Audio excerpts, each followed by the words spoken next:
Hello, welcome to the revision on proteins.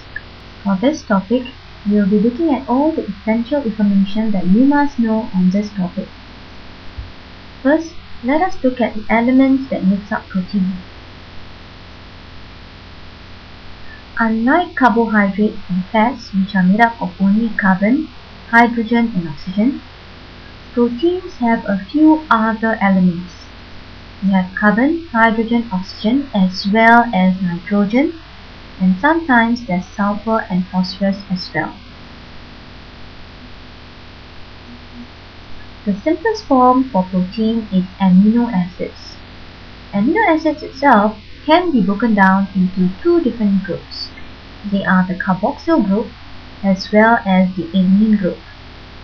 The carboxyl group, if unused, will be converted to fats, whereas the amine group, if unused, will be excreted in the urine as urea.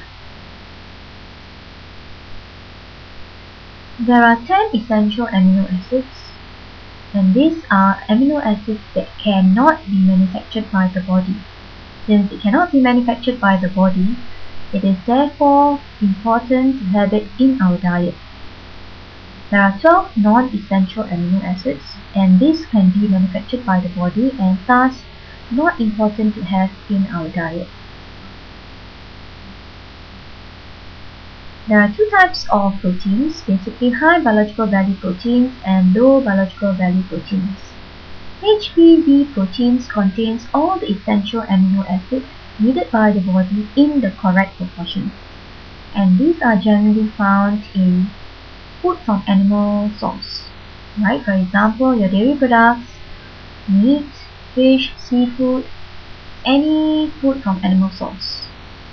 LBV proteins, on the other hand, are lacking in one or more of the essential amino acids. These are more commonly found in your plant food, for example, beans, pulses, and nuts.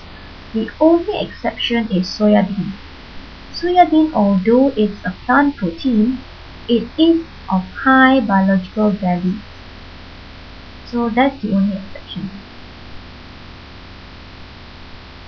Let's look at the different types of proteins that we can find in our food.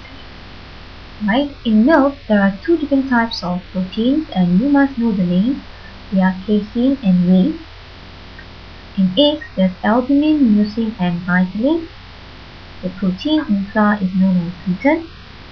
And for meat, we have quite a number. We have your actin and myosin, which are your muscle tissue proteins, hemoglobin and myoglobin, which are your sarcoplasmic proteins, and lastly collagen and elastin, which are your connective tissue proteins. Please know the spelling for all these names.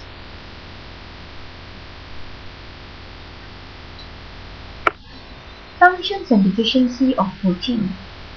The main function of protein is for growth and repair. Alright, although proteins do provide us with energy, it is only used when there is insufficient carbohydrate in the diet. Okay, the main function of protein should be for growth and repair. Protein also acts as enzymes in the body for your digestion and all the other reactions in the body. It also helps the body to build antibodies to fight against diseases.